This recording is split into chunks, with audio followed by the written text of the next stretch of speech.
Good luck, smoke detectors. Brooks. Hey, It's the most ridiculous. I know. I'm like can't still leave wearing the shades glasses. We wear them like the whole time. Oh man. I'm waiting for upstairs to start just smoking. You can't even see. Can't even see us. I love it. I love it. Good luck, guys. Thanks for coming to the pod.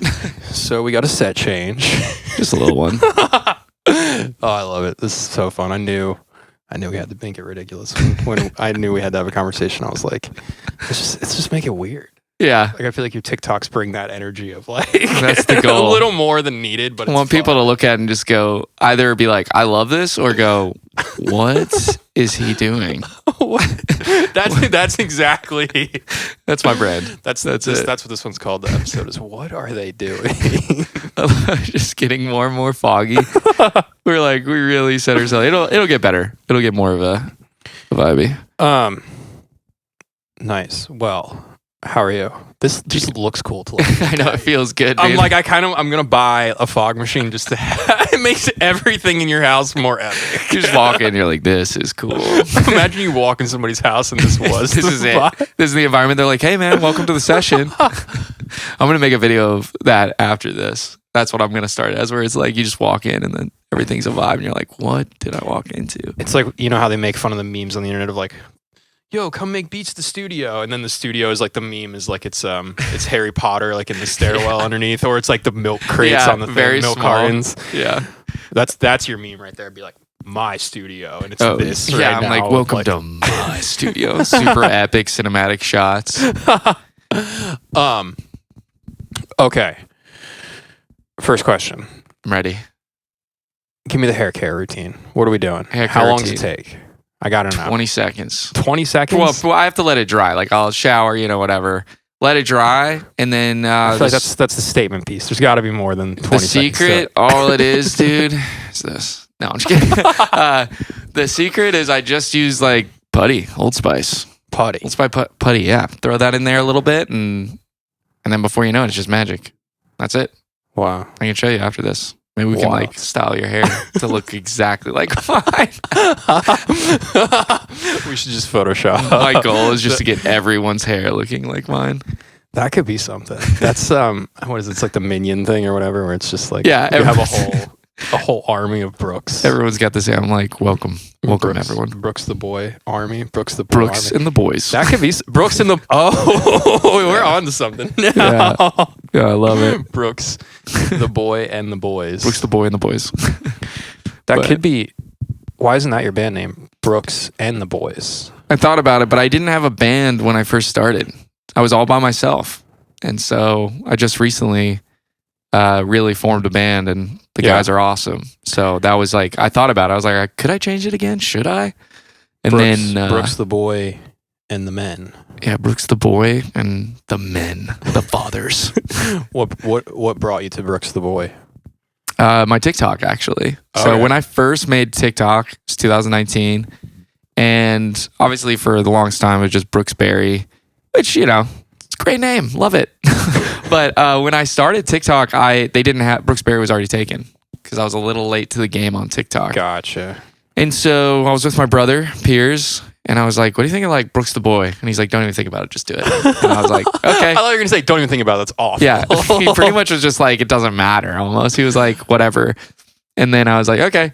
And then I started, and my TikTok started to do pretty well. And like when I moved to Nashville, obviously people were kind of like, "Oh, he's doing all right," whatever. So a lot of my friends would be like, they'd just be like, "Brooks the boy," and that's like just really hit lately. And so I decided, I was like, you know what?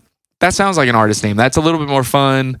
It's kind of more fitting to what I do. I'm not like, I have serious songs, I do serious music, but my Instagram bio literally says idiot on the internet.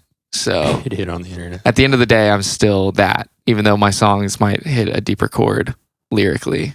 I still just love having fun and being stupid. So I was like, very fitting. Fun. Brooks the boy. So do you ever plan on growing up beyond Brooks the boy? That's a question that has been asked me once or twice. Oh, okay. And the answer is no. Okay. So, well, I guess that's the whole. It makes more sense now. Idiot on the internet. You never want to grow up, right? Yeah. So I will. We'll see. Maybe one day I'll become Brooks the dad or something.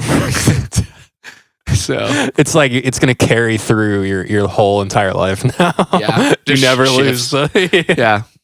Maybe if I ever like get into ministry, I'll be like Brooks the pastor. It's still gonna fit all the same vein. Well, you could always make it like you could start a cooking show, and then it's Brooks the chef. Yeah, and then Brooks the chef. Brooks the you really. I could be You Brooks the created a thing. driver, Brooks the athlete. I don't know. Like You didn't corner yourself. You opened up endless possibilities. I opened up too many possibilities. But right now, Brooks the boy is the. So that's where it started. Era. Yeah, and people when I first did it, they were kind of like, at least close people that were close to me were kind of like, why? And then I was like, I don't know. And then mainly it was just because TikTok. I wanted to kind of keep it in the same vein, but yeah. And so I've just kind of stuck to that. And I like it. It's kind of fun, easier to remember too. It's hard to look up Brooks Berry because my name is spelled with an A instead of an E, like Berry. And so Fair. people would be like, they'd look it Yeah. up and couldn't find me. People have that problem with Bonanno. Yeah, I was actually. They never get it. Yeah, I did not know for the longest time how to pronounce your last name. No one actually. ever does. No one does. Bonanno. Bonanno. Yeah. Yeah, okay. Now I know though. Yeah, but you'll never say it right again. Yeah, I probably won't. I'll probably still say Banano. It's in the nature of the game. The funny part is everybody calls me Banana. Really? Josh Banana. Yeah, growing up, my mom was always like, you can never marry a girl named Hannah. Funny enough. And I went my whole life. Actually, and the funny part is my first girlfriend ever, like 13, 14, was actually named Hannah. Really? So I just like an immediate. You're like, it's not going to work out.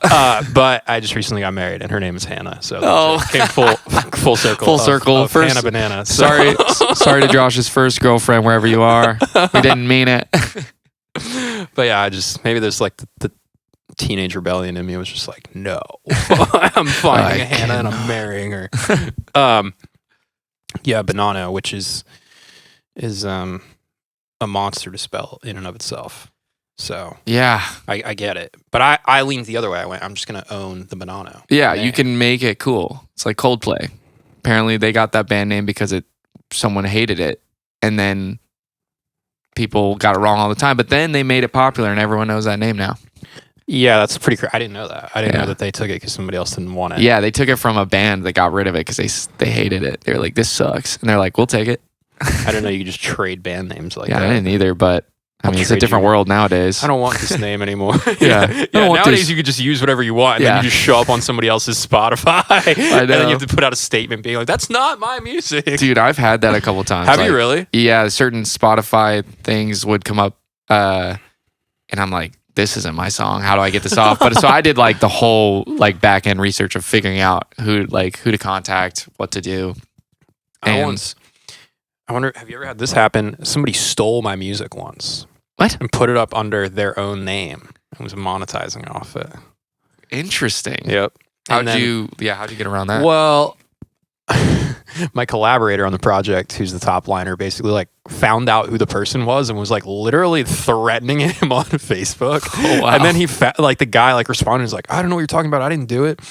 And then he found, I probably shouldn't put this out in the world, but then he found like his family and was like, "Yo, do you know what your son is doing? Like he stole my music and is like making it his own and like profiting off of it." Oh my And then the guy, goodness. like the kid came back to him and was like, "Yo, like, so why are you talking to my family and like going through my Facebook friends?" Oh my gosh, that's pretty severe, but So, needless to say, it got taken down. But yeah. it's actually a scam that goes around because that project that I have is like my sync project, and it was so they took it off of like the sync catalog because it's like a non-exclusive sync catalog that Yeah. you could like use for your YouTube videos and whatever. Right. Which is where they found and like stole the music from. Interesting. And it apparently happened to like a lot of my friends and whatnot. But the situation around it was very funny because like I kind of knew it was like a thing that happened occasionally, Right. and my collaborator did not. Yeah, so it and was he was very like new. really upset because like, I mean, he does the lyrics in the top line, so like I think Yeah. he's a little more attached to the songs than I was with the whole Fair like enough. emotional attachment. And he was like, "Nobody will steal my Yeah. art." This is my art. Chase down the whole Justice. chase down the whole family. He's like sending me screenshots of like Facebook Messenger conversations, and I'm like, yeah, he's like, yo, you'll never guess what I just did. I just talked to his mom. well, the funny part is like Spotify's usually, at least in that situation, didn't have much to say or do about the whole thing. Like they're hard to contact and deal with, from what I understand. Yeah, especially if like that's a whole different story. Like if an artist shows up on my Spotify profile and it's like their song, whatever, and it's an accident, it's easy to be like, this is not my song, like, you know, whatever. Yeah. But that one's different of being like, this is my song, and they took it. Well, because you just do that through like DistroKid or your distributor, right? Yeah, whatever distributor you're using. See, like this was like under a whole different band. Well, you can do it under Spotify. Excuse me, Spotify for artists. Oh, okay. Yeah. I'm so not hip to any of those. Yeah. Well, it's kind of the blessing of being a mix engineer and non-artist, or especially an indie artist. There's so much back-end stuff. That's something we should get into, because I have a lot of thoughts on how much work actually goes into being an independent artist and trying to get anyone to just listen to songs. Yeah. Let's go there. All right, let's go there. I mean, like... All right, let's go there. See you guys. Scene change, yeah. Yeah, we need to put on a green light right now. We need a green light. Let's get a scene change in here, guys. This is great and all, but that is actually really funny. Let's talk about Spotify now. Well, it's funny because as I was kind of thinking about like fun questions to ask you, I was gonna ask you like, what's the weirdest or craziest thing you've done for the content of like promoting your music? But I think that all feeds into like, I mean, which A, I want to know the answer to that, but B, feeds into like the conversation that you're kind of talking about of what is the game that you play to get attention on the internet. yeah. And what is the difference between attention, retention, gaining fans, making real fans, sharing art? Like I don't know, like it's a big blurry. I mean, there's a million ways this could go, but yeah. I don't know. I have a lot of to think about, but go ahead. I have a lot of thoughts on like attention and retention, because I actually like, surprisingly enough, I've had quite a few like viral videos like just around the internet. Not any like directly that maybe were like for my music to this point. So that's hard. Just a little flex. Yeah. You know, I've had a few viral I've videos. had like, you know, just a few. No, but I literally my favorite saying that I'll always like kind of self-deprecating joke is I'm infamous. Like in the sense of like no one knows who I am, but like you've seen me.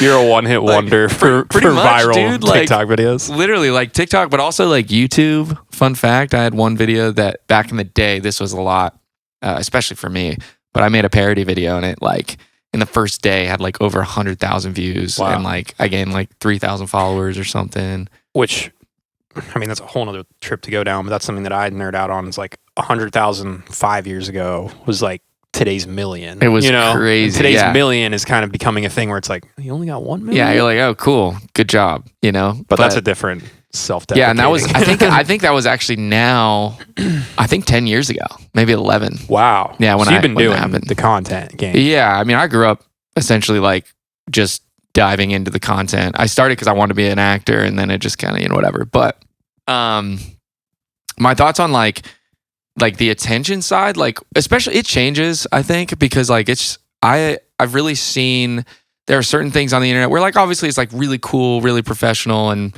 people are just known to be like amazing because they're an artist and whatever, their songs are great, or like very funny, like good comedians and stuff like that. But or they're just weird. And I think the most important thing is so cliche, but like I learned this in a college.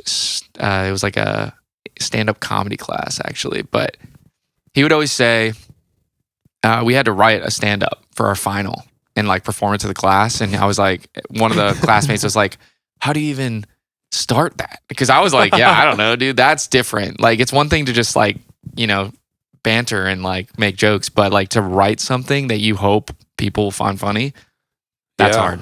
But he was like, start with what you find funny.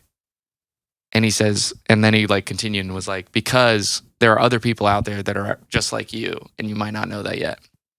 And so I've taken that with me, wherever I go. So I just happen to be on the really like very odd, out there, weird content, and then just try to make it as high quality as I can. You're just double downing on yourself, essentially. Yeah, and I think at this day and age to retain like a fan base and stuff like that, which is very difficult, especially when you're on like the lower tier. Like, because I have followers and stuff like that, but like, you know, ebbs and flows, and but it's really like consistency and high quality. Like, it's not even like a quantity over quality. It's like you need both, quality and quantity, and that's where I think you can retain a fan base. Like, if you had one song that like blew up and did really well, the reality is like that's awesome, but now what? Now what? Yeah. Now you need another one that's either just as good, if not better. And if it's not as good, those fans that you've like kept might die off. I've just watched that so much here in Nashville specifically, of people who just, it's like one hit wonders just on steroids, because like the length of it is shorter and the height of it is higher, right? Yeah. So like the mountaintop is just astronomical compared to like what it was in, you know, the radio days or whatever, right? Like the runway is shorter and the off ramp is non-existent. It's up and right back down, and like that's just such a dangerous place to be, because now you saw the height of this thing and you're chasing that height again, and nothing compares, right? And like that's such a hard place to exist at, let alone create from. Like, imagine like creating with that in mind. Like, it's just of having to make the next big thing every single time. I mean, that's I mean, I say a lot that like the idea of, even if you haven't had that success, I think that's all, like, we just create currently from such a crazy place, because knowing the possibility of what something can do on the internet nowadays is crazy. Like, I think about years and years ago with like famous artists or whatnot, like they didn't even know it was possible for like 1 million people to see their work or hear their work, right? Like, that possibility wasn't even there. And now we know that's a possibility that's fairly attainable. Like, it could almost be manufactured to some extent at this point in 2023. And I don't know. It's such a strange place to create.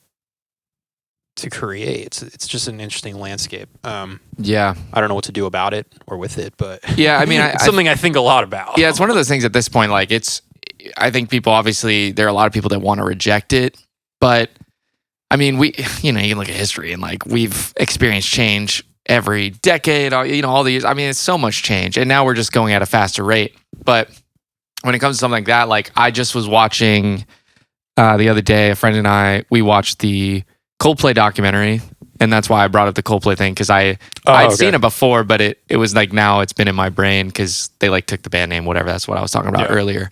But we were watching it and we're like, there is no way how their career took off and how that happened that would happen for someone today. Yeah. Because again, nowadays, I was watching another interview with Ryan Tedder, love that guy.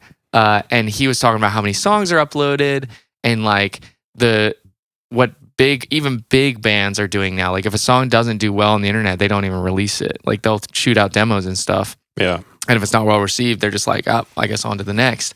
But so like, you're just throwing out songs. You're like trying to catch a fish, get a hook, whatever. And back then they would just have a random concert. They never played a show. They walk up and they like just put a little flyer up and whatever. And it was like everyone was there.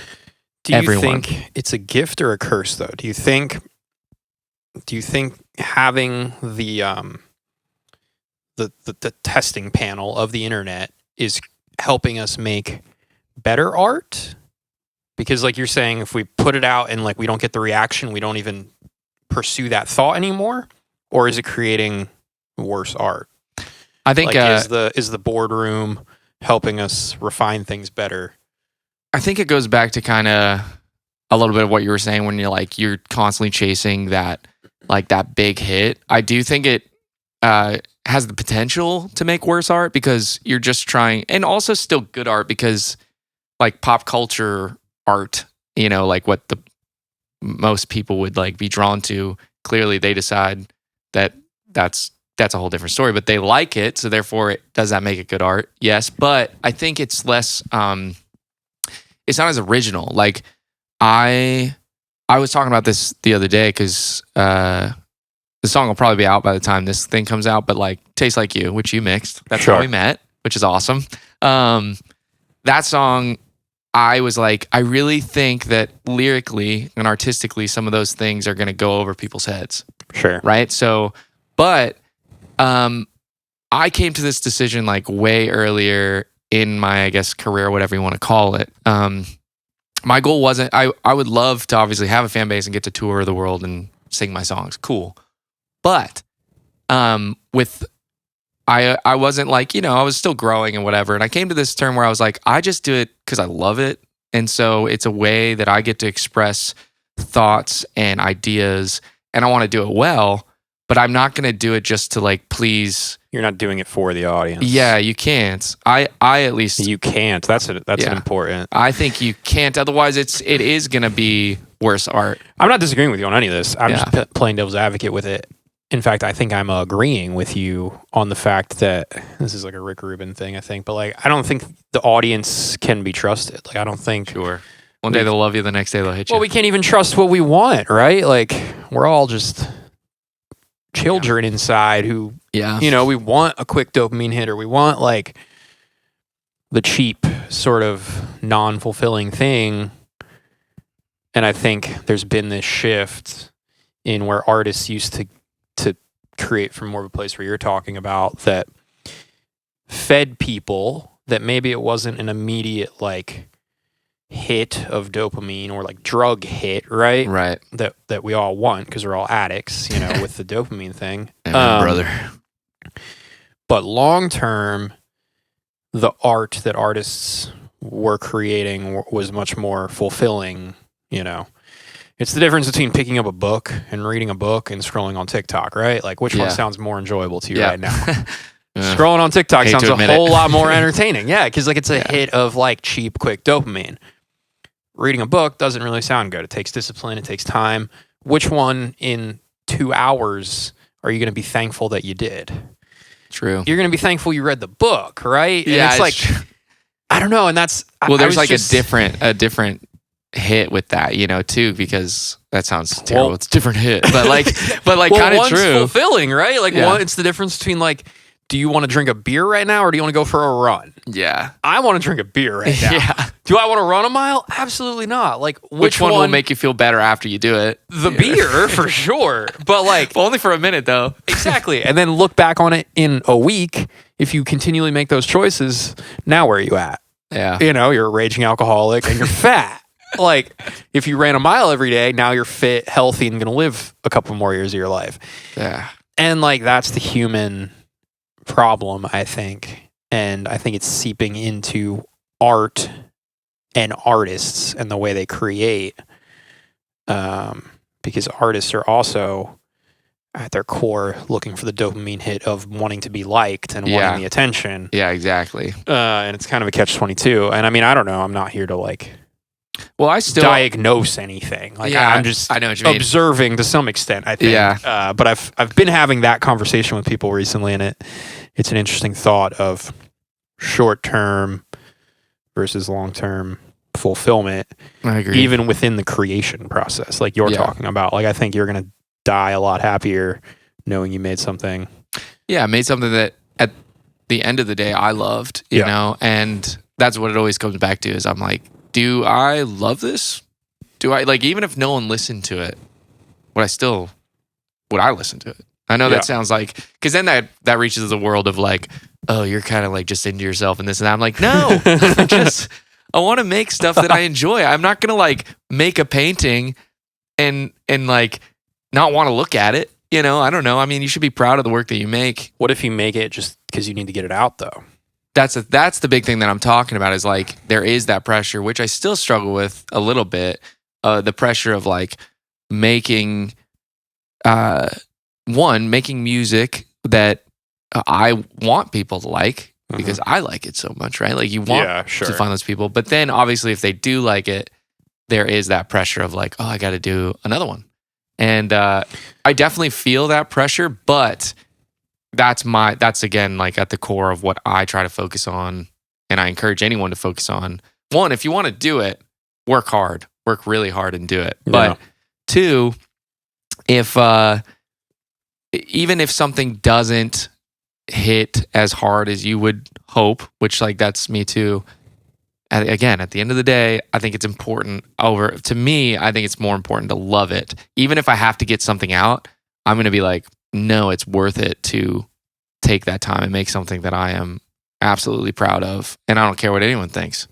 Then you just walk with your head a little higher, a little bit more confidence.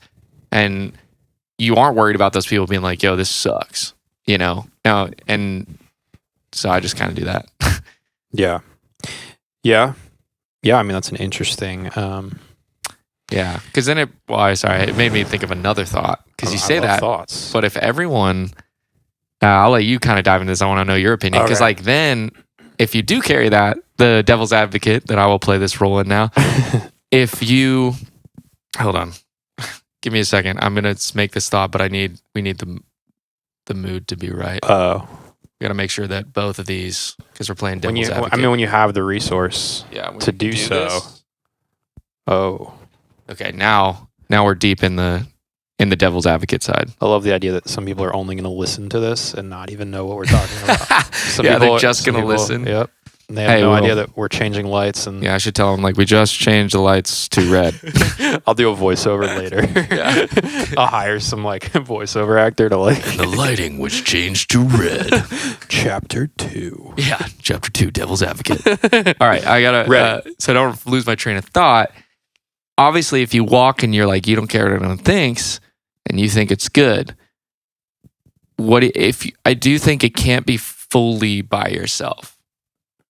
And I'm curious because if everyone thinks it's bad, there's a catch-22 there because there's a certain side where like maybe they're not used to it, they're not used to change, they haven't adapted. Mm-hmm. But there's also a side where like maybe it is actually, well, we've talked about this before, just like personally, like what makes art good, right? But I think again, if you're trying to sell it, then there is something where you do have to consider the audience that you are trying to reach. Yeah. I mean, that's a crazy question and a sticky situation, I think, which is the catch-22 of it, right? I think my take on it is that humans at their core are like relational creatures. Yeah. Not even just humans. I think like us as a species, like everything in the world is built on relationships. So like in that thought, like nothing can exist in a vacuum. So if you really just made everything yourself, did it all yourself from the ground up, even if like you share it, I mean, you're involving other people in that, right? Right. Like at that point. So it's impossible to make anything in a vacuum. So the people who are doing things like that, my continual pushback or kind of like thought to them is, it generally, and this is like a overarching thing, is like comes from a place of ego of like why they're doing that. Right. I think, and it's really sort of cutting them off from the full potential of fulfillment that they can get by realizing that you can't necessarily create art in a vacuum because it's required, because like you have to share it at some point, right? So like you're asking for a relational element at some point. So all that to say, like I think once you realize that, then you can lean into the idea that there's true value in collaboration and having other people be a part of it. Right. And that's not saying you should open that up to anybody. Like that is a very sacred like that is like, you know what I mean? Like you need the right people who you trust, who you are aligned with, who understand you, who you can open up with, who you feel comfortable with in that process. I'm not saying you should just go to anybody who's ever opened up a computer or ever listened to a song and asked their opinion. Absolutely not. Because then you're just really setting yourself up for like like trauma, you know, Yeah. because then you're Yeah. you're trusting this person with something that's very like intimate to you, and they're just gonna go like, no, you're ugly, or like, yeah.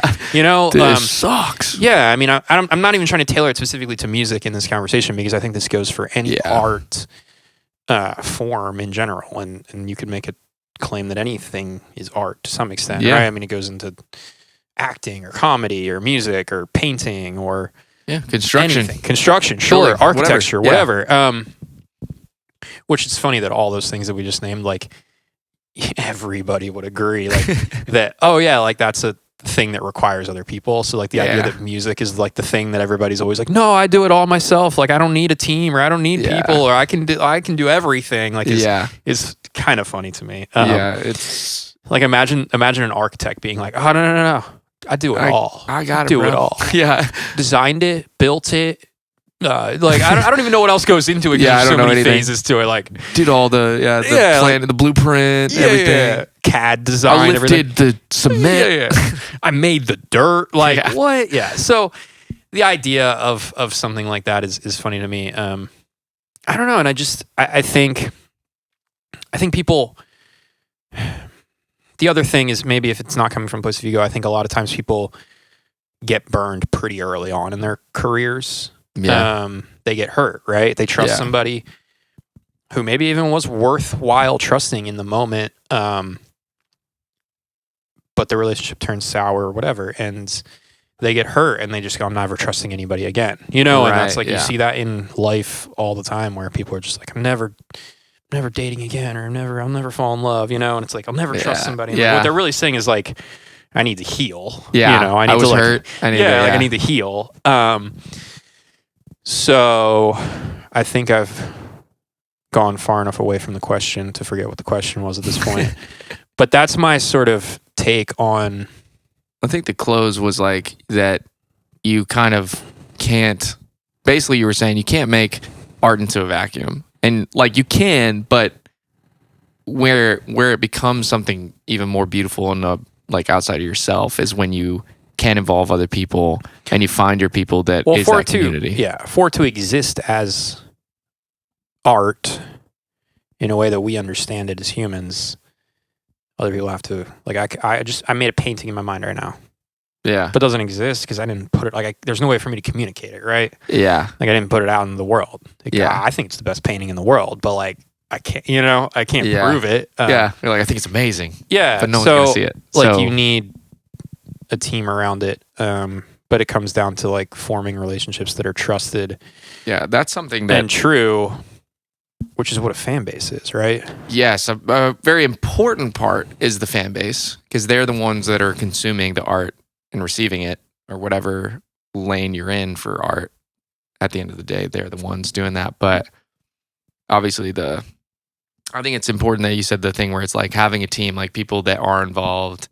I think that was something I've always tried to do is like get a band, get producers and people that would want to work with me that we can work together and we're in the same lane and we both get excited for the music we're making. And then same with like writing, like it's hard to find people that you're like, even when the days aren't like, oh, we're not getting a good song, it's still like, but we're really like invested in this. We believe in this and we gel together. Like you can just hang out and stuff too. But I think what you were saying about essentially community, especially in music, because I was that way, but not because I wanted to be. I just didn't have anyone that was like, yeah, I'm down to work with you or this or that, And Sure. so that was like, it was a little bit of like, forced hand. But since I've built that and gotten to work with other people, that's where I'm like, wow, this is great. Like, I love it. Well, it's I'm a fan of Mr. Beast, which is like a Yes. weird thing. I love Mr. Beast. But he talks about like his success, and he says, he's like, I realized like I need 10,000 hours, right? He's like, Yeah. how can I get 10,000 hours quicker? He's like, I just got 10 people and we all did 1,000 hours at the same time, and everything that he learned, like we got on a mastermind call every day. Yeah. And just, we were all learning the same thing, and we were all so driven towards this one goal to make the best YouTube video in the world, that we just split the time, and over, the course of 5-10 years, all of us driving towards that goal, so focused on it together, Right. sharing every ounce of knowledge, moved us so much quicker than somebody who was just trying to do it themselves. Yeah. And that was always something that stuck with me of like, oh wow, like that's power in numbers and community right there. Yeah, that's sick. Which is such a crazy thought to think about. And I had another point to that, and now my brain went flat. No, brain done. Totally out. Totally escaped me. But yeah, there's like you need a community. You also the thing I was gonna say is like you also need a community because you need somebody to check you. Like you need like something that I say a lot. People come to me all the time and they're like, "How do I get better? How do I get better? Like I've been mixing this song for like 10 days. Like how do I get better?" And I'm like, you need more reps. You just need more time. That's all there is to it. Like you look at people who maybe are where you're at, and when you really dissect it, it's like, okay, they're 20 years ahead of me. Like they've been doing it for 20 more years. Right. Imagine the amount of songs they've written or recorded or produced that I haven't, that I will have in 20 years. Yeah. It's just a reps thing. It's the same thing. You go to the gym and you look at these dudes who are 10 times your size and you're like, I want that. And if you were to ask any of them, they're like, yeah, I've been training for 10 years and I lift this thing 100,000 times. Like you've lifted it once. You're like, and I do it every day. I've lifted it 5 once. days a week. But the problem is, keeping with the gym analogy, there is an incorrect way to work out. Yeah. Right? Like you could physically hurt yourself. Like I could go into the gym and have the wrong form and I break my arm. Like, or I train for 7 months with the wrong form and I'm not even hitting the muscle. Yeah. In fact, I'm straining and I'm hurting myself. So that's why you need a community of people to go like, yeah, you're doing the thing, you're putting in the reps, but like, are the reps correct? Right. Let's check that your form is proper. Like you need somebody watching you. Like you can't watch yourself bench press all the time, you know? Yeah. That's a good analogy. So and true. I think there's tools that could pseudo that. You could put a camera up and you have an audience to check your art against and whatever. But like we're creatures of community. Like we need people totally. To dialogue with, to do this, to like so that's my continual fight for not making music or art in a vacuum, because it's, I don't know, there's so many reasons for it, I think. But I agree. That's not to say you can't. Whatever makes you happy. Yeah. Nobody. At the end of the day, if you want to make art into a vacuum and you're happy about it, be my guest, I guess. The vacuum episode. A lot of vacuum. This is one long sales pitch for a vacuum. We're like, so anyways, actually, it's so fun. I'd like to bring in our sponsor. It's just a vacuum. Dyson. Yeah, Dyson. If you've never tried the Dyson Ultra Suck 4000, let me tell you guys. Ultra Suck 4000. That would be a great spot for a vacuum sales. Anyway, that's fun. Dang it. Opportunity missed. What inspires you? Ooh, what inspires me? Nothing. Nothing inspires me, really. No, I am inspired by, I mean, obviously, that's a loaded question, but I think the basis of it is like, it's a trick question. Yeah, it's a trick question. What is inspiration? Boom. Sea change again for you. I'm inspired by people that are driven and that work harder. When I can visibly, like, without them even saying it, they don't have to like tell me how hard they're working. I just see it, right? So you're all for like hustle grind culture. So Gary Vee's like your idol. Actually, Gary Vee is not my idol. He talks about it in my personal take, which honestly he can talk about it because he does it and has done it. But I don't watch Gary Vee too much. I would say more like Kobe Bryant. Okay, where he was a prime example in something where it's like a sport, but he was just the most. He never like he could talk the talk, but his work ethic was insane.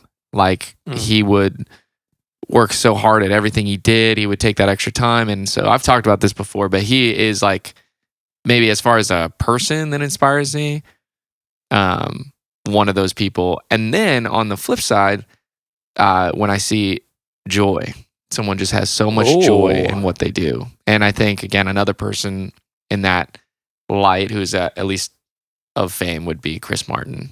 Okay. Watching that documentary, like you could see them at essentially our age, like we're, in the 20s. And he just had so much joy and also vision. He was like very passionate, had that vision, but he had fun. He was just loving what he did. And that's like all he wanted to do. And he just stuck to it. And those are some of the things that that inspire me. And like when I'm having a day where it's like I'm trying to, make a song that I like and I'm getting nowhere, whatever, I'm always reminded, I'm like, oh, I still get to do this. Yeah. You know what I mean? And there's so much joy in that. And I have fun. And then obviously when you're making something everyone's loving, it's so fun. And those are in a nutshell what bring me inspiration, inspire me. I love that joy answer. That's such a fun. I feel like I ask that question to people and they're normally like, oh, like this record, or they like give you like tangible things normally. Sure. And I feel like you gave me like personality traits that are very interesting. I want to go back to the driven thing for a second. I had a weird thought. Right, because you say driven, and I jokingly was like Gary V, like hustle grind culture, because like, I mean, there's the level of that, right? That's like the like do more, do more, do more. If you're not doing more, you're like and and you went no, like Kobe Bryant or something, and it's like, okay, interesting that there's two different levels of somebody like definition of driven. Yeah. And there's two approaches to it as well. Okay. I think maybe that's where I'm going with this, but like the idea that you said like Gary Vee talks about it too much feels like but it's also Kobe Bryant does it more for the drive of wanting to be the best self, maybe. Yeah. Whereas like Gary Vee's trying to do it for the fame of like people's. Yeah. I mean, my personal, I guess, take on Gary Vee is like he's not necessarily doing something wrong. I think because that is his brand. His brand is like essentially motivation and work hard. Sure. And so of course he has to talk about it. If he was a basketball player, he'd be like, shoot hoops, whatever. That might be more his personality. So I'm not necessarily over here saying that's wrong. It's just it's more, I think the approach that I see is like, put your head down and get to work, because no one's going to do it for you, at the end of the day. But people will respond to when they see you putting in the work.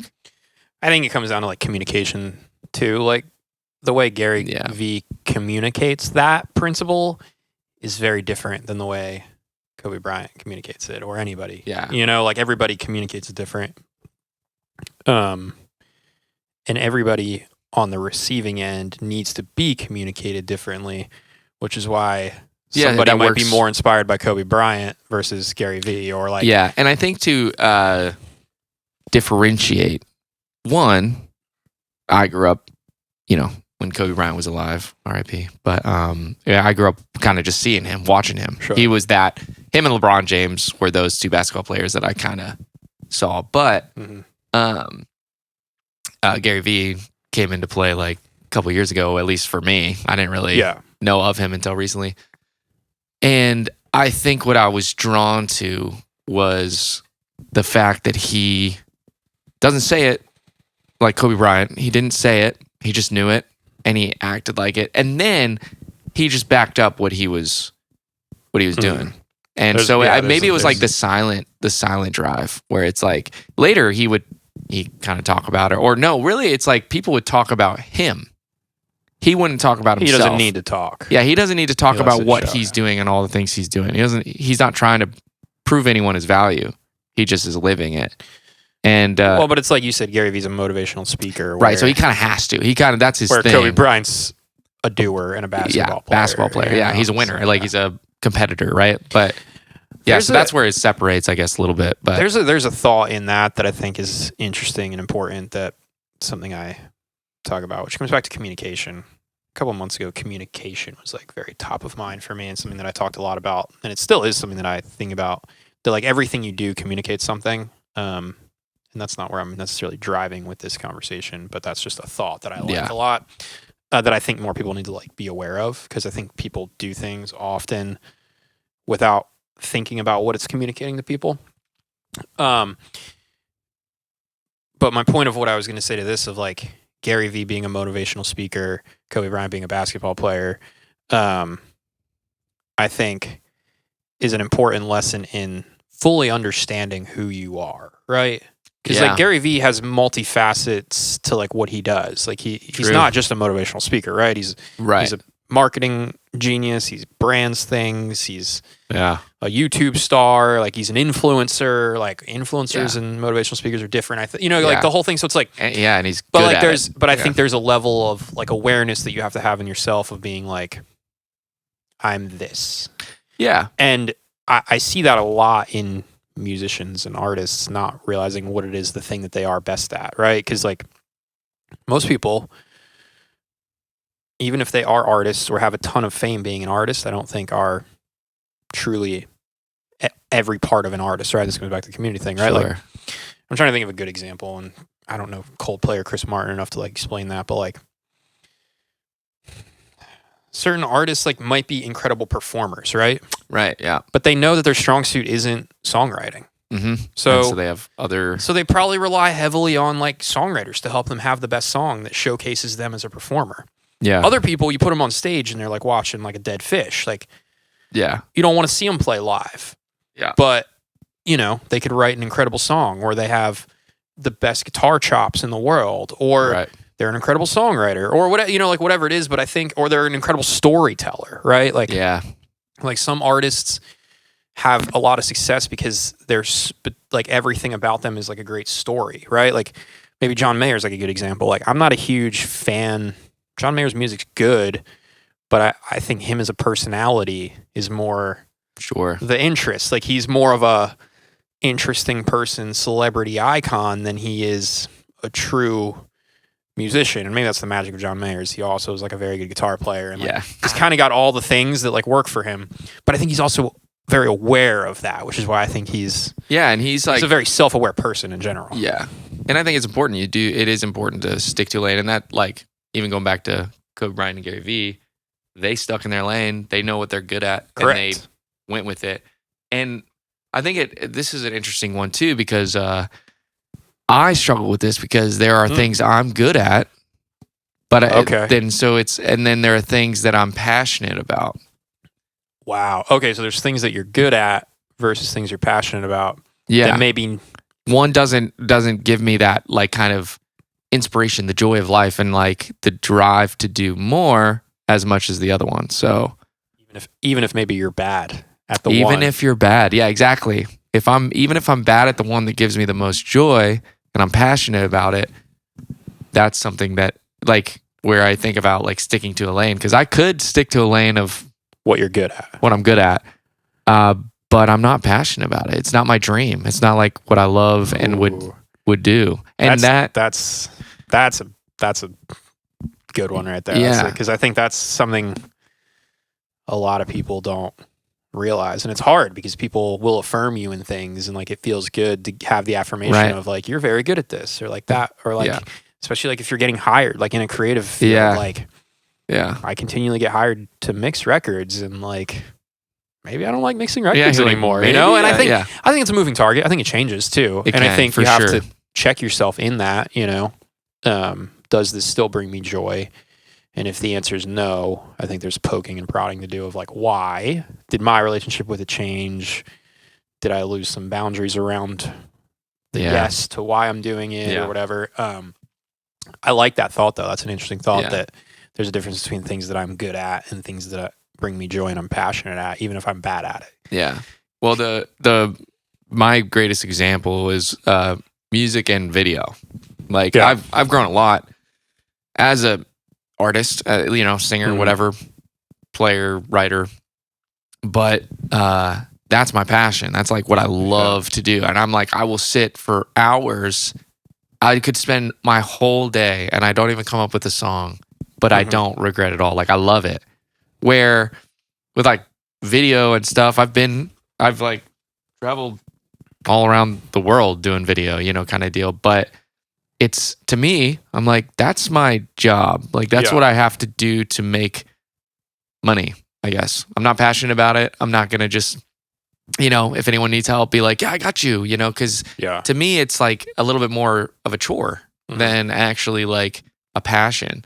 And I built that talent because it stemmed from a passion. I was going to say, was there a time that you were stoked on video? That you were like, this is my favorite thing in the world. I'm nerding out on lights. It started with like, I wanted to be an actor. I still nerd out on this stuff because it's fun. Yeah. I still I do enjoy it to an extent. But to be honest, it's only really like when, and this might sound selfish or whatever, but when I'm in front of the camera, like when I'm making a video for myself, which is going back to my childhood, which is where I started. I would you want to be the entertainer. You're you're an entertainer. Yeah. At the end of the day, that's my passion. I want to entertain, and being behind a camera is not actually the entertainer. It is. No, absolutely not. You have to kill ego behind the scenes. Yeah. It's like, that is unfortunate. And this is like something I've like grown to be better at, but I would struggle with that. I'd like, going to a concert, being behind the camera, watching these people be these actors, be these performers. And I'm just like, I want to do that, and I'm like, and I'm back here hitting record for this guy, making this great video for them. Yeah. And making them look awesome, which I'm like, I'm glad I can do it. But I'm like, why am I not doing that for myself? And so it's hard to like, if I have like friends and close friends that are just like, hey, can you help me with this? I have to be very particular, because if I do it too much, it'll drain me and I'll lose the joy of what I actually enjoy, which is like being in front of the camera, being an idiot on the internet, kind of creatively getting to do my own thing. Yeah. And so that's something where I think is very interesting. I'd rather be less good at what I do, what I love, than not love what I'm good at. Wow. Yeah. That's a good thing to realize. Because I think it's so hard to live in a space of like, especially when you've been doing something for a long time. And I think that happens often, where you fall into something, you become good at it because you're doing it for a long time, and it becomes, it's still a place of like comfort too. Sure. Where of course. When you're good at something, you can kind of do it with your eyes closed and you're comfortable doing it. It becomes very, I said this in a conversation recorded on podcast with another friend of mine. That the idea of like starting something new or learning something new at this point in my life, which I'm not even that old, but like sounds daunting and like honestly miserable, like honestly not fun. Yeah. Like the idea of, because I mean, so much talk around like the AI and stuff, and we can go there. Oh man, we probably should go there just because it's the talk. But like, so much idea of that, like that a lot of our jobs, maybe not in entertainment business, but like in my business of like behind the scenes technical hit record type of job, are gonna go away. And there's a lot of potential. Probably quickly, right? So like the idea of I might have to figure out what that means to look different. And I look at that and I just go like, oh, I don't want to do that. Like I don't want to like learn a new talent. I don't want to have to put in another 10,000 hours. Like I did the thing. I'm passionate about the thing. Starting over sounds, I don't know. Maybe that's just like coming from a place of laziness or like it being overwhelming. I mean, but it also is the side of like most people are, they fear change. Well, it also comes from a place of like, I don't like being bad at things. That too. Like I hate like, which is probably I need to like dive inside of me and figure out why. But like I literally, if I play a game like with my wife or family or something, and I'm like losing and like not like comprehending the game, and I'm like bad at it, I mean, it's just like I don't want to play anymore. You're like, which is like, done. Yeah. I guess I'm a sore loser, but I have always been like that. I don't know. That is funny you say that. I gotta go into more I'm of the that. polar opposite. Really? Yes. I mean, yes. Like if you're losing, you're driven to do better. Bad at something.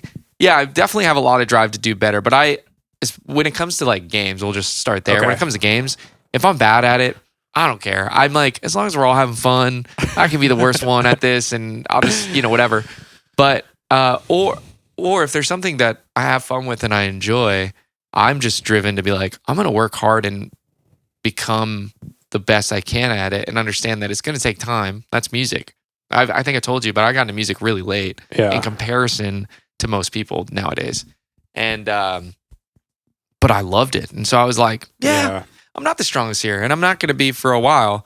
But then eventually you come back one day, and there you're playing that board game. You've been playing it a lot, and all of a sudden they're Yeah. like, why he's winning. And you're like, yeah. Is there a level of you have to love it though? Like I do think so. like you have to, right? Like, I think so. and I think that's maybe where I struggle is like understanding like, do I just not like this game because I don't like the game, or do I not like the game because I'm losing at it currently? Yeah, because I'm bad at it. Yeah, I think there's a level of that for and then sure. what's the drive to get better though? Like I think that's a place you have to check the yourself love for the too. game. Yeah, The or love do for you the just game, or do I just want to beat? Do I just want to win? You want like, to beat and your that's- peers exactly, Yeah. and that's Be superior. wow. I didn't. See- I wasn't ready for this therapy session Yeah. today, but like because that's where I could see myself playing a game and being like, oh, I hate this, but I want to win, so Yeah. I'm gonna go practice every day. Yeah, I want to be better than all these people and like be above. I think for me, just to talk myself out of this hole because I'm in there now.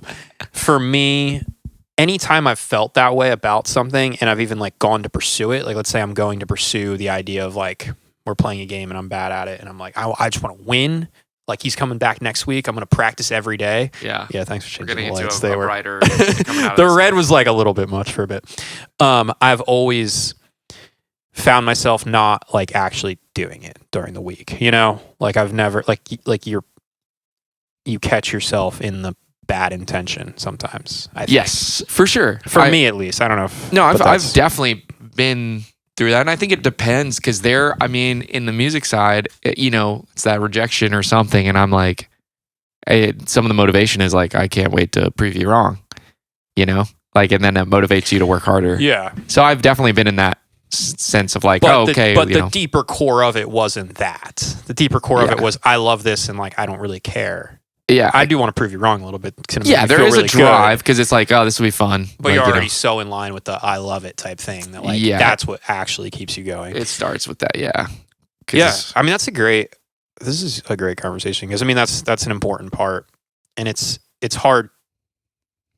You can lose that sometimes. To go back to like the dopamine hits like we were talking about earlier. You could lose that sometimes because chasing the cheap high is pretty nice. But there will be big lulls in the cheap high. And if that's really all you're going for, I think again, you're going to quit eventually. Yeah, cheap high, it just has like a crash. It might be big 5, crash. it might be 10 years though, I think is like It's true. what we see with artists sometimes. Like, Yeah. I think when you talk to an artist who got out of the game, they just were like, I just didn't love it that much. Like I just fell into the thing, and that happens so often. Like look at these kids nowadays that have a viral hit on TikTok and get 20,000 pre-saves and 4 million streams in the first month. Like they're 22. Yeah. They're gonna be 32, and like maybe they didn't love it that much. And there's nothing wrong with that. Like there's really nothing wrong with that. And I think that's the scary part of all of it too, is that there's so much pressure around like, you're a big star. You got to love being a big star love now. it. It's like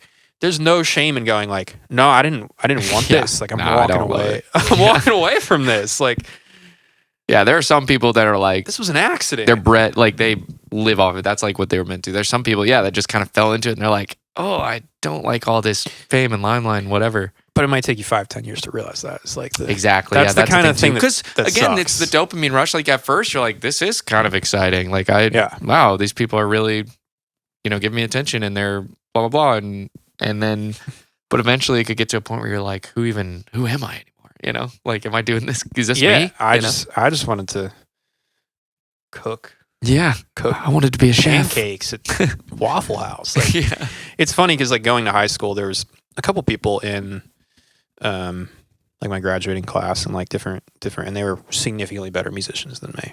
So much better. Like super talented, great, like the whole thing.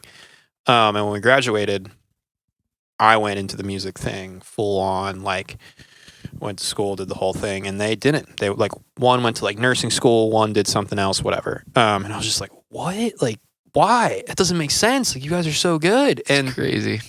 They have families now and they do other things. Yeah, they're like, no, I didn't want to. Yeah, they were just like, I don't know, I just didn't want to do it. It wasn't, they didn't even see, like, maybe they didn't see a future in it. I don't know. But yeah, and there are some people even that I know too that are like incredible musicians or this or that, and they're just like, but they didn't want that.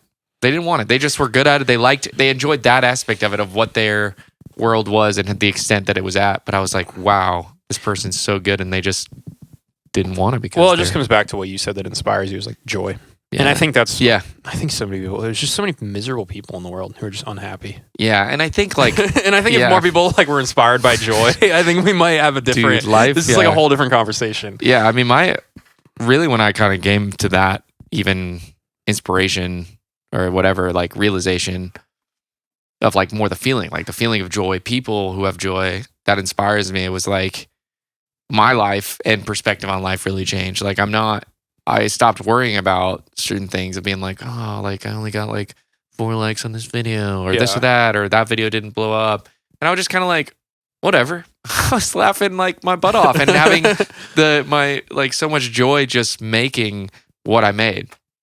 And, thankfully I'm not like a starving artist. I don't have to like, whatever. I have a fine job and whatever. Well, and again, the dream, of course, I'd still love that, but to grow as an artist, but I'm like, man, I'm having fun and I'm enjoying this. So, man, I was just thinking in my mind about the money side, and then you went and said it, which is funny because that was the pushback I was going to give to you of like, I think that's, I mean, and I guess I could speak to it to some extent too, but like some people fall into the hole of like money, right? And like money becomes a thing where, let's say they have the thing that makes them joyful, music that they're passionate about, or maybe not joyful, but they're passionate about it. Let's say they're fully aligned. Like that's the thing we're talking about here. Like, but they want to get to a place where they could do just that. Right. Yeah, for sure. Yeah. I don't know. That's where I see so many people fall and like the hurt and the pain where it's just like, yeah, I'm happy when I make music. I'm not happy when I'm doing this other thing. Yeah. How do I make it so that all I do is make music? So that I can be happy all the time. Yeah. My simple thoughts when I first think of this, because I struggle with that too. But I thought about it. It's a discipline for starters. It's a responsibility. We all have to work to live. And I think...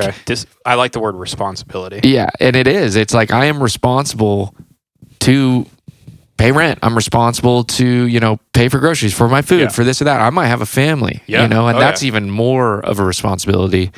And I think that when I think about that, yes, push to do that. But you can't, I feel like if you drop everything and you just are like, sometimes it works. It's a gamble a little bit, like all or nothing. If you're all in on, you're like, music is all I'm doing. Mm-hmm. And you're a starving artist and you're like, I think there's something where that can be draining in itself. It's a great story if you make it, but a lot of people don't. And then that's where it kind of digs into even more being like, oh, I hate my life. My job sucks. I work on this and that, blah, blah, blah. But I think it's about realizing that you are responsible for still making a living, making income, and essentially paying to live in America a little bit. So that's my perspective. Yeah. I like the perspective, and I don't disagree with you. I think that the place it gets to, which is hard, is even people who accept that. I have the responsibility, right? So I work a 9-to-5 job, pays the bills, provides very well, right? Happy that I can provide for my family, but I'm miserable while I'm doing this job, and all I want to be doing is making music. Right. So all the free time I have, I'm going to spend pursuing music with the intent of wanting to do that full time so that I can make money from the music thing, right? Or the painting thing, or the acting thing, right? Like this, it doesn't have to be just music here. That's where things start to fall apart, though, I think, is because then the drive to create the art or do the thing becomes strictly like monetary. Sure. Right? Like, and that's where you lose sight of making art that matters, I guess. Yeah, I agree. Because then it becomes, again, there's a higher pressure to sell something. Correct. Or yourself or whatever. And I think that, like my encouragement if I talk to anyone about this is like, I was in the same spot a little bit. Like it was hard for a time of my life because I was working so much just so I could live my life, you know, and whatever. Just to fulfill the responsibility. Yes, Correct. just to fulfill the responsibilities. And I wasn't getting to do as much music. But then it was the mind shift where I'm like, okay, this doesn't have to be my forever. I think people get like, you know, tunnel vision and they're kind of like, this is all I have. This is it for the rest of my life. But the reality is I'm like, look what you've done up to this point, the things you've learned, blah, blah, blah. And use the talent that you have, or the job that you have. And like, this is where the discipline probably comes in, because you're like, where can you make certain sacrifices so you can start saving up money, so then you can give yourself this like cushion, and then you can either step down from your job a little bit, take less responsibility there because you have that cushion. You're building off of that. Like, let it be a motivator to do what you love. Sure. That's kind of my thought, because with video, I took like a year and I was like, you know what, I'm gonna work my butt off and be okay with like understanding that like this year I'm not really gonna be able to make any content for myself, any music for myself. Like, I'm kind of gonna have to just dip a little bit, but with the mindset that in a year, if I work really hard, I'll be able to take less jobs, open up my schedule more, and have the free time to do more of what I am passionate about. And I think that's an interesting, like, I loved that. It worked for me. That's what I'll say. I think as someone coming from the other side, you know, I make music full time for a living. Yeah. The thing I say a lot to people and express more or less is that it doesn't change the relationship with money, which is why I like your idea of like, you have to approach it as like a responsibility, and you have to always understand that. Because I mean, the thing that happens is when you start doing music full time, right? I was just sending a file to somebody this morning and kind of like laughing at it, because I was like, look, this is the glamorous life I live. Because it was a song that's just like, it was a paycheck, you know, like it was a paycheck. And the problem with that is, you know, you could fall on the other side of it where, you're making music for a living now, but you're not making the music you want to make now. So now you're just as miserable. Now you're just as unhappy. Yeah, it eventually can become another job. Correct. And that's where I think you reach this new mountain of like, yes, I make music full time as a living now. I could be happy making the thing. I could be joyful. And then it's like, yeah, but now what? Yeah, and then you start making art, and the label's like, no, it's not going to sell. Now it's either now it's either, oh, I want to make more money, so I need to do different things, or it's not enough money because enough's never enough. Right. And then, or it's, I don't even like the music I'm making. I'd rather just work a job and be miserable at a job, so at least I could turn my brain off. Yeah.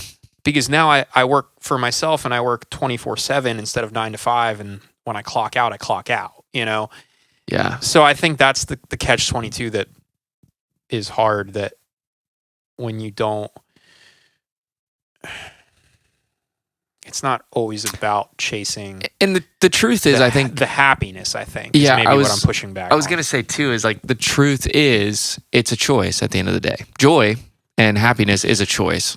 I hate to break it to you, but there's because we're also talking about a lot of, like, when you're chasing joy, people relate it, which is like, even what you were saying, what inspires you, right?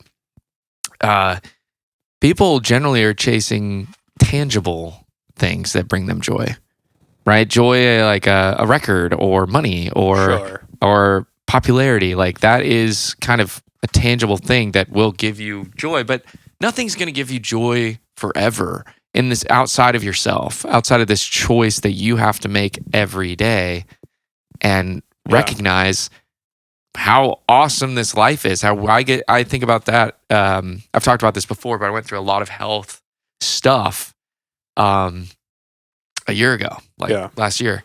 And in that time, obviously I got through it, I healed, but it was at the end of that process of all this essentially pain and hardship and all this, like, what's going to happen, that I realized I'm healing, and a recognition of the life that I do have and how grateful I am to be living the life that I have. It's operating out of a place of like gratefulness, I think. I mean, I went through a crazy time in my life, which never gets less crazy either. I'll say that. Like, you're like, oh, yeah, life's crazy. It just keeps getting crazy. Yeah. But like, that's the grounding thing for me is gratefulness. Like, to just and choosing that too. It's a choice. Well, it's a choice to remind yourself of it. Exactly. But I think when you have the like reminder of it and you put it into perspective and like you sit there in 5 seconds and name 5 things like I'm grateful for X, Y, and Z, Yeah. you start to realize kind of like how silly some of the stuff is, you know? Like, Of course. Yeah. You almost laugh at yourself, but then you're like, no, but it's like, I really am grateful. Like, you know, and then. Well, no, you are. You're.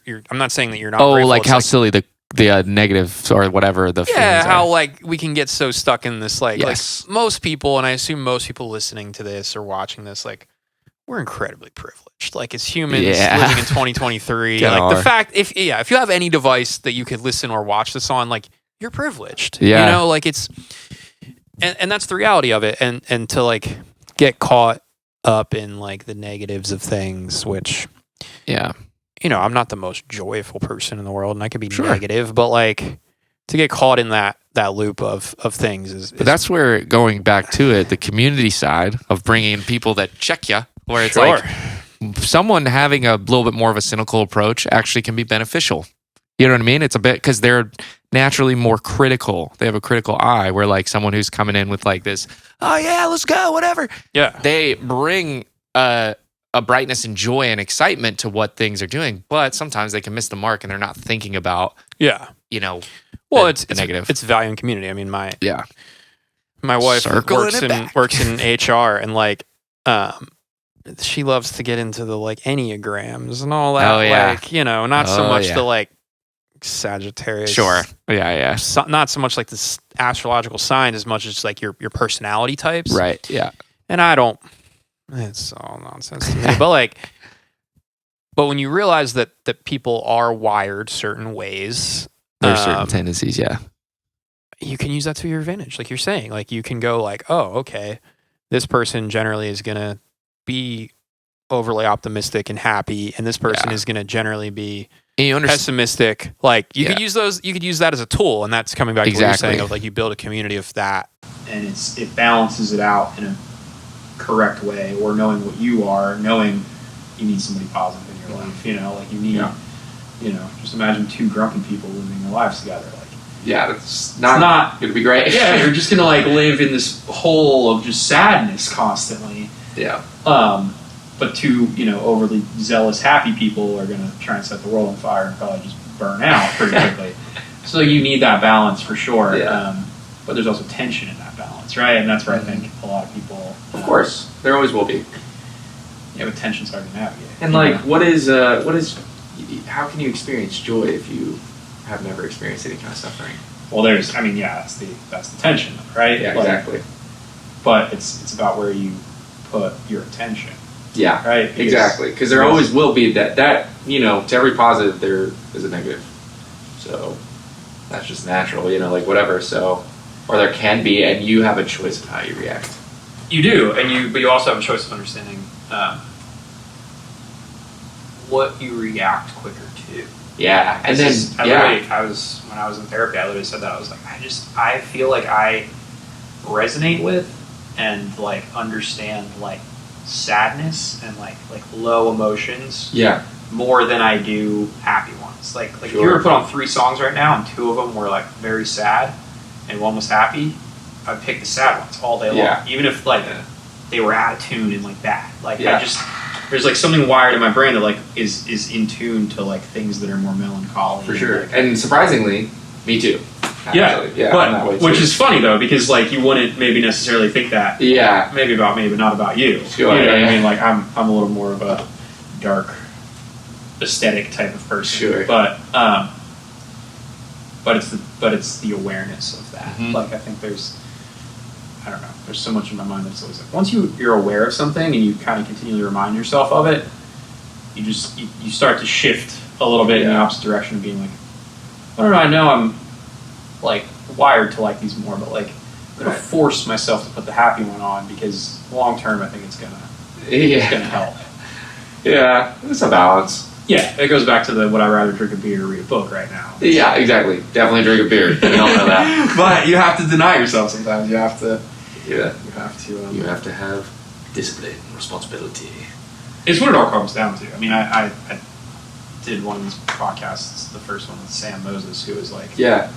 Awesome. That's what he. Incredible mastering it. Yeah, great. I mean, he's a great friend of mine, but I mean, his thing. I mean, he was like a mentor in my life for a long time. That's cool. And his thing is like discipline. Yeah. Like, and Good words. it's the key to all of it. Like, it really is. And it's not. It's the hardest thing you can do, but it's the most like freeing thing you can do is discipline. Yeah. Because when you master that, you've kind of mastered. No, not at all. You've mastered everything. You are sensei. You've done it all. That was a rabbit hole. Hey, it was. I think but we I loved figured it. it all out. I think we got. We kind of just went in, and now we're like, I can see us on the other side, and we're like, wow, look at that! What a conversation. That was fun. I feel like we need a light note to like take us off. Yeah, we got pretty serious there, so I guess I'll just. That scared me. I saw you jump. Wait, I think we started. Sorry. We started. Sorry, what's that? You literally like. I love that. We started this conversation with.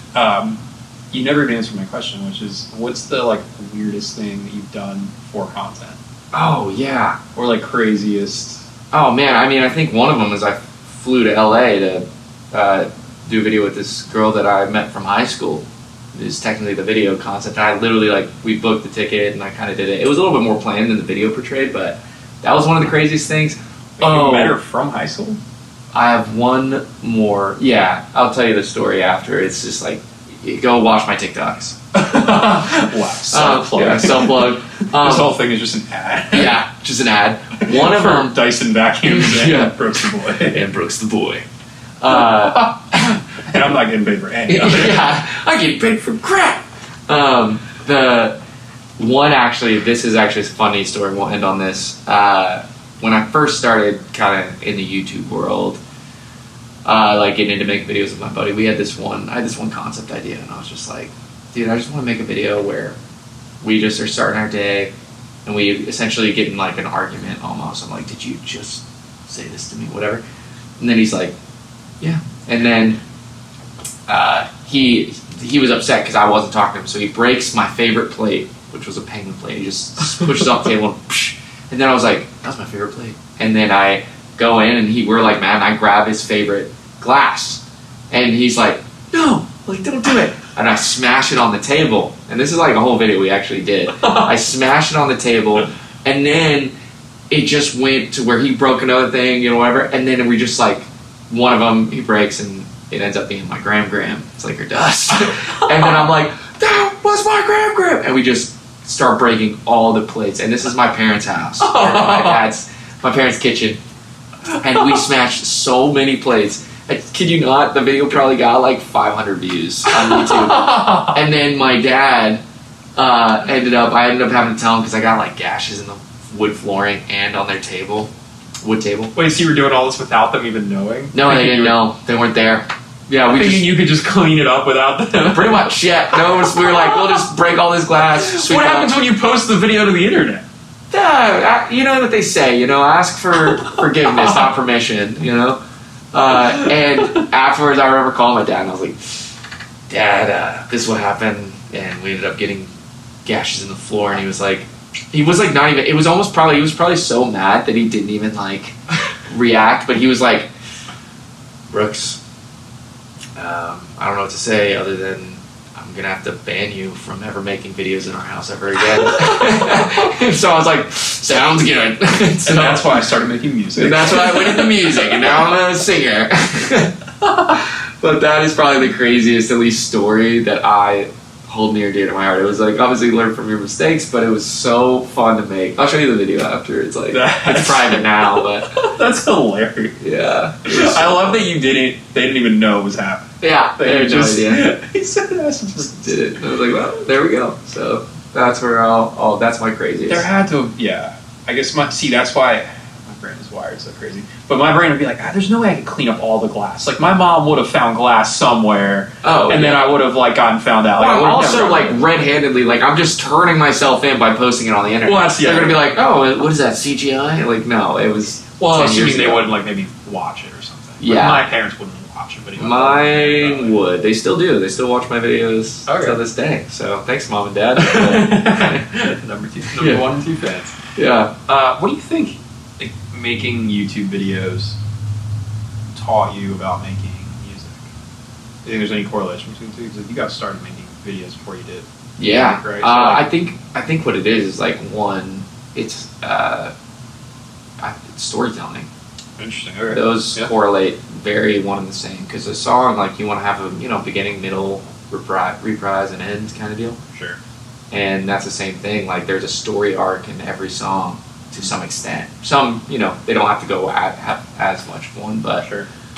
I think it was just more the preparation, and again, like, discipline, like, of really, like, honing in, and, like, I think it's important because I also self-produce a lot of my songs, and early on I just did. He hasn't learned about community quite. Yeah, I'm trying, bro. I'm trying. All these producers just breaking his heart out. Producers, man, they just don't get me. Your inbox isn't flooded with producers now. Yeah, I know, like, they just don't understand me. But they, it's just, but the understanding that, like, like, dynamically, there's a lot here that I have to do in order to develop the story and stuff like that. And that's same with editing. So Yeah, sure. that's kind of probably my the correlation between the two, where I'm like, okay, and also, I guess, like, well, I don't know if that really is part of the question, but I just have fun with both. Both Yeah. are just No, I mean, I think that's fun. That's an But I important had more thing to fun with find. music. Yeah. Yeah. Why do you think you have more fun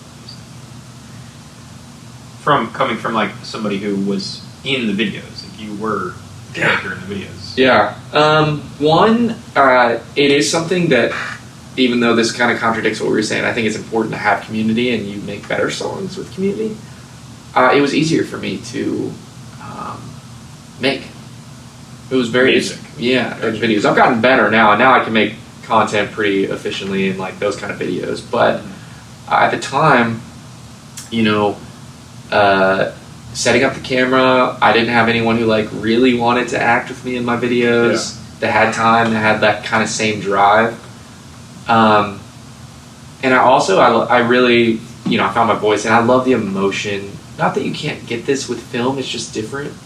But I love the emotions that songs can bring, whether it's excitement, sadness, love, melancholy, like, all those things. I love it when a song comes together and you're describing a feeling, and then obviously singing. I've always loved to sing. Well, when I actually found my voice, I was like, I didn't start singing until I was like 20. Oh, wow. Yeah. So, yeah, and I just enjoy. I also, like, I was kind of a, like, mix nerd. I wouldn't necessarily call myself, like, I'm a mix engineer, but I do, like, the plugins, all those kind of things, kind of the same, like, just gear and microphones and things like that. VSTs, I'm like, they're so fun to talk about. And I just was like, it really wasn't, like, something that I even also was like, I just know I like this more than video. I was just so captivated by it that it consumed, like, my time, and then I found that I'm like, this is also entertainment.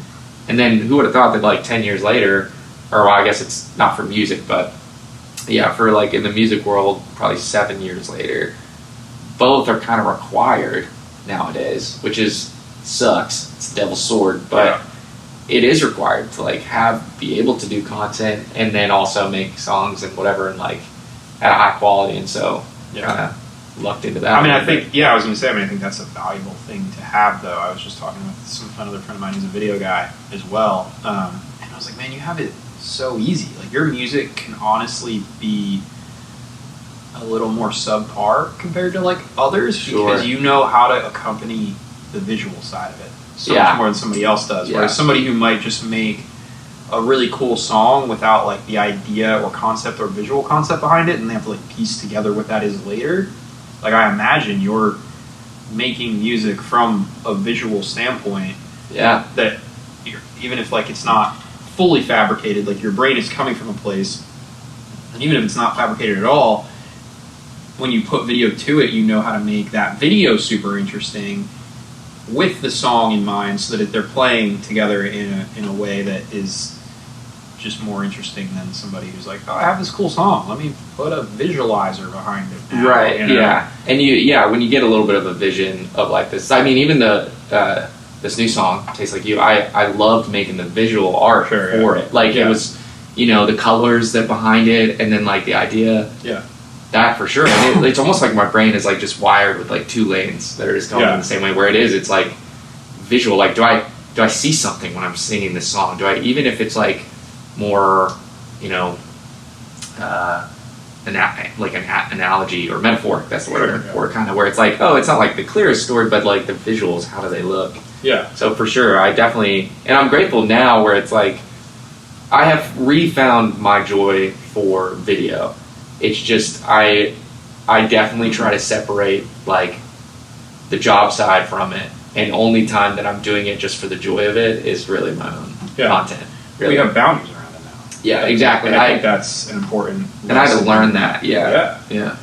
Well, that's anything. I think anything that I think brought you joy at some point and no longer does. If you go to evaluate that, I think you have to evaluate it from an idea of like, where did the boundaries start to get crossed? Is it like, I feel like they're asking too much time of me? Is it like I gave too much and didn't receive enough back? Is it I didn't have expectations? Like going into like, we're in a relationship, right? Like, you're happy with somebody at the beginning of a relationship, now you're not. Well, like, what happened? What happened? Like, and I think that's something you learn over time too, as you grow older and whatever. You at least for yourself, like find those boundaries of like, this I know I can't do because it drains me. Yeah. Like I was talking to a friend the other day, and they kind of were saying that too. They're like, they kind of encourage me. They're like, stop telling people you do video. And I'm like, because they are gonna know you as the video guy. And they were like, she said to me, she was like, you're an artist, like you're a singer, and that's what people need to know you by. And I was like, she's right. Like she's right, and that's something too. Like that, but that's a boundary I have to set for myself. Because I want it to be like, I love being like, hey, I made this video, this is so fun. But then in their mind, they're gonna be like, oh, he's a videographer, I should ask him to help me do a video for my project. And I'm like, well, you need to think of it from a way of like, look at this art I created. Right, exactly. Like, rather than being like, that way. I did video. It's like, look at this. You know the technical side behind it too much. Yeah. And you're minimizing the idea that, no, and also even if they were to hire you to make a video, it wouldn't be as good as what you made for yourself. Because creatively it's because you had the 2-lane highway going already. You knew the art is going to, or the video is going to talk to the music in the same way. You know how they're integrated. Like, that's a skill in and of itself that I think. And and doing that for someone else, one, that takes more time, so therefore it'd be like cost more money. If you just whatever. So because now I mean, I don't say that it's bad, but there's more time involved because you have to get on the same page. You have to understand what was in their head. That takes communication. Like communication takes time, understanding. Trust within all that. So it's a different task than. It's a lot more than just the for the love of the game or whatever. But that's one of the things. It just takes time. It all takes time. It takes hard work. And I'm like, that's my thing. Where it's like, really, like with me investing in this, I barely have any time for anything else. Like that's a thing. But that's a sacrifice I'm choosing to make right now because I love it and I want to give it a fair shot to try to grow it. So. I get the time things. Dude. It's like, time is limited. Moved, bought a house, got married. You're like, okay. I'm like, okay, time is of the essence. Wild. Brooks, what do you have for the people before we clock out? What do I have for the people? For the Brooks the Boy Army. Yeah. Brooks the boys and girls. Brooks and the boys. You really Brooks and the boys. That really cut my demographic in half. He got way smaller. Brooks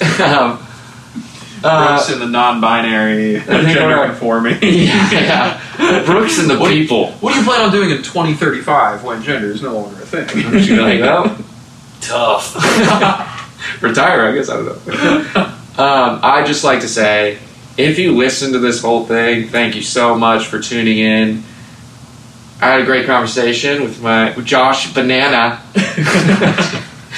Josh, it was great. Thanks for having me. This is so fun. I'm glad I got to bring in some of the lights, and we overfogged the room way too much. And tell Hannah I'm sorry. I hope when we watch this video, we can't even see ourselves. We probably won't. The first half is going to be pretty easy. So that's all I have to say. This is fun, man. Thanks so much, man, Appreciate for it. having me. So, Absolutely. yeah, Until next time. I guess so. Mic drop? No, I'm just kidding. We just both